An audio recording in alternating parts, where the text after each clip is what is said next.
On October 29, 1929, the United States of America experienced the single worst financial day in its history. The New York Stock Exchange collapsed.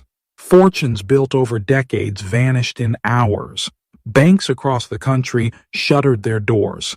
12 million Americans would eventually lose their jobs. Families who had known nothing but prosperity were suddenly standing in breadlines. We call it the Great Depression. We study it in school. We treat it like a relic, a black and white tragedy that could never happen in our modern, sophisticated world. But here is what the textbooks don't tell you. Every single structural warning sign that preceded 1929 is flashing red again right now in 2026. The specific fractures, the dangerous stock valuations, the explosive consumer debt, the dangerous concentration of wealth, the blind spots of policymakers.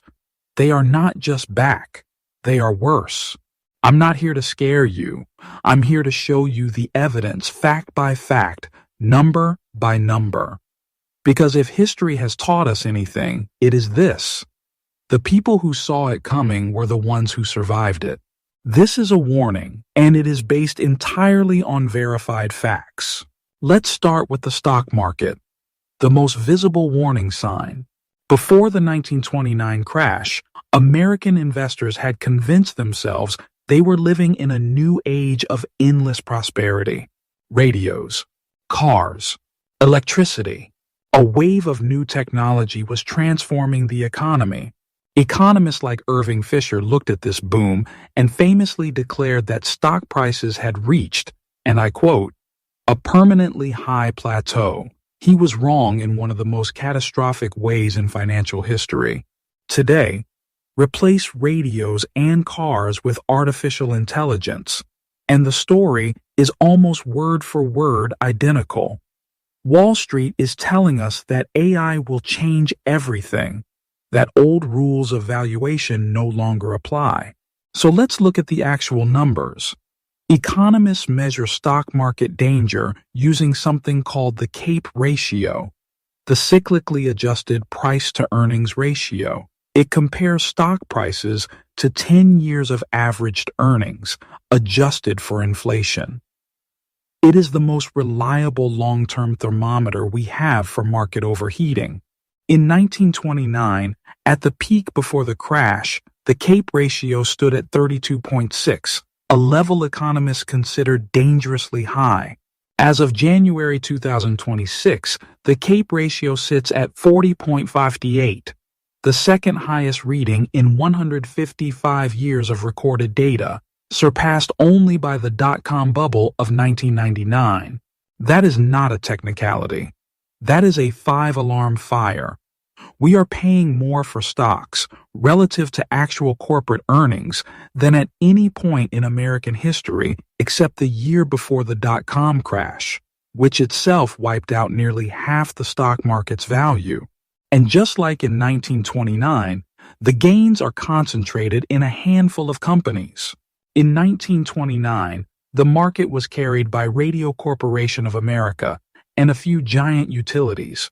In 2026, 5 tech companies, NVIDIA, Microsoft, Apple, Amazon, and Alphabet, account for a staggering portion of the entire S&P 500's value. When those companies sneeze, the entire American market catches pneumonia. The lesson of 1929 is that trees don't grow to the sky. Every era believes the rules have changed. Every era finds out they haven't. Now let's talk about what's happening to ordinary Americans, because this is where the 1929 parallel becomes truly alarming. Before 1929, while Wall Street was celebrating, the American agricultural heartland was already in a silent depression. Farmers had borrowed enormous sums during World War I to buy land and equipment. When the war ended and global food prices collapsed, millions of farmers were trapped under mountains of debt they could not repay. They were drowning, but nobody in New York could see it because the stock market was still rising. Sound familiar? Today, While the stock market sets record highs and Silicon Valley celebrates AI, millions of ordinary Americans are quietly drowning in debt. Americans collectively carry $1.277 trillion in credit card debt as of Q4 2025. The highest total ever recorded since tracking began in 1999, according to the Federal Reserve Bank of New York. That is a 66% increase from the start of 2021 in just 5 years. 61% of Americans with credit card debt have been in debt for at least a year straight, up sharply from 53% the prior year, according to Bankrate's 2026 credit card debt report. 1 in 5 Americans with credit card debt says they do not believe they will ever pay it off. And this debt isn't from luxury vacations or new cars. According to Bankrate's research, nearly 3/4 of credit card debt is being used to cover basic necessities, car repairs, medical bills, groceries, and household emergencies. Americans are borrowing just to survive. This is the hidden depression. It doesn't show up in the Dow Jones. It shows up in kitchen tables, in late-night anxiety, and in the growing number of Americans one emergency away from financial collapse. In 1929, it was the farmers who defaulted first and took the rural banks down with them. In 2026, it could be the urban renters, the gig workers, the credit card holders, the tens of millions of Americans with no financial cushion at all. The mechanism is exactly the same. Only the victims have changed. Now here is perhaps the most critical and least discussed parallel to 1929. When the Depression hit, the government had options. The national debt was modest. The balance sheet was clean. That is why, in the 1930s, President Roosevelt could launch the New Deal, a massive wave of government spending that put Americans back to work, built infrastructure, and eventually helped pull the country back from the brink. The government could afford to fight. In 2026, the government's toolbox is nearly empty. The United States national debt has hit $38.4 trillion as of late 2025, according to the U.S. Congress Joint Economic Committee, increasing by more than $6 billion every single day.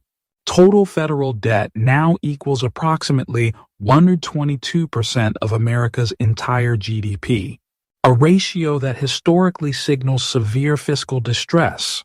In fiscal year 2024, the U.S. spent $879 billion just on interest payments on the national debt, more than it spent on Medicare and more than it spent on national defense. Read that last statistic again. We are spending more money paying interest on our debt than we spend defending the entire country. This creates a devastating trap that did not exist in 1929. If a financial crisis hits today, the federal government faces an impossible choice: print massive amounts of new money to bail out the system, risk triggering runaway inflation or a collapse of the dollar, or do nothing and risk a deflationary collapse like the 1930s. There is no clean exit. The safety net that saved America in the 1930s has been spent. The interest rate on U.S. debt has more than doubled in 5 years, averaging 3.4% in late 2025 compared to 1.6% in 2020. Every time the Federal Reserve raises rates to fight inflation, the cost of America's debt skyrockets. The government is trapped in a rising rate world with a mountain of debt it cannot escape. There is one more critical difference between 1929 and today, and it is the one that should concern you most of all. In 1929, a financial panic was a slow, physical event. Bank runs meant people had to physically walk to their branch, stand in line on a sidewalk, and wait for tellers to count out cash. That physical friction, that lag time, gave regulators and governments hours, sometimes days, to react and contain the damage. That friction is completely gone. In March 2023, Silicon Valley Bank, one of the largest banks in the United States, experienced the fastest bank run in American history. $42 billion was withdrawn in a single day. It did not happen in a line. It happened on iPhones. It happened in Twitter threads and WhatsApp group chats. By the time regulators mobilized, the bank was already dead. In 2026, every American with a smartphone has instant access to their bank account, instant access to financial news, and instant access to social media panic. The algorithms that power trading desks execute millions of sell orders in milliseconds, faster than any human regulator can respond. What took 3 years to unfold in the Great Depression could unfold in 3 weeks or 3 days in today's digital financial system. The structure of panic has been permanently accelerated. This is not speculation. It is the documented reality of how modern financial systems behave under stress. We have removed every natural break and circuit breaker that previously bought society time to think. We have built a system that is maximally efficient in good times and maximally fragile in bad ones. Now I want to address something directly, because whenever someone sounds this warning, they are accused of fear-mongering. Let me be precise about what I am and am not saying. I am not saying that a Great Depression is guaranteed tomorrow. I am saying that we have rebuilt, piece by piece, every structural vulnerability that made the 1929 collapse possible. We have added new ones on top. The kindling is stacked. Whether a spark ignites it and when, no one can say with certainty. What I am saying with full confidence is this. The Americans who understood these risks in 1929 were the ones who survived it. The farmers, factory workers, and middle-class families who had borrowed to the hilt, who were fully dependent on a system with no backup, were crushed. The people who held real assets, who had maintained liquidity, who had not put every dollar into the speculation of the era, they endured. The lessons of 1929 are simple. They are not complicated financial theory. They are common sense, made urgent by hard data. First, understand what you own and why you own it.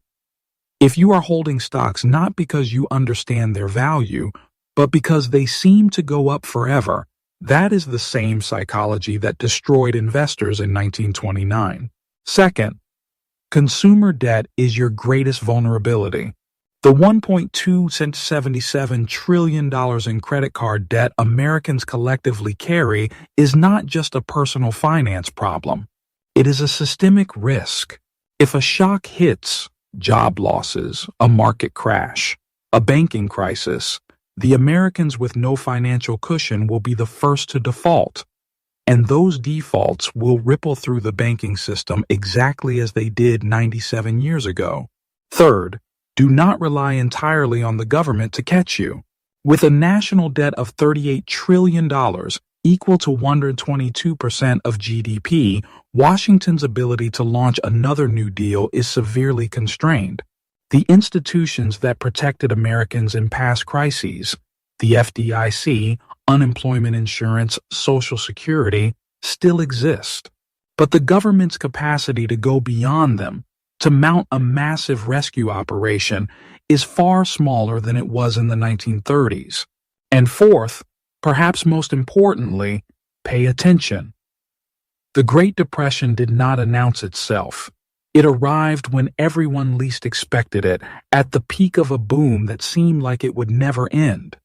The warning signs were visible to those who looked. Most people didn't look. The Great Depression was not caused by a single bad day on Wall Street. It was the inevitable consequence of a system built on borrowed money, inflated by the belief that a new technology had rewritten the laws of economics, managed by people who waited too long to see what was right in front of them. In 2026, Americans are carrying the highest consumer debt in recorded history. The stock market is trading at valuations seen only once in 155 years. The federal government is paying nearly $1 trillion a year just in interest. And a new era technology, artificial intelligence, is being used to justify prices that defy the fundamentals. History does not repeat exactly, but as Mark Twain is said to have observed, it rhymes with remarkable precision. This channel exists for one reason: to give you the knowledge to protect yourself and your family, not with fear, not with panic, with clear eyes and an honest understanding of the world as it actually is, not as we wish it were. The data is in front of you. The parallels are documented. What you do with this information is your decision. But you cannot say no one told you. If this opened your eyes, subscribe and share this video. The people around you deserve to see this too.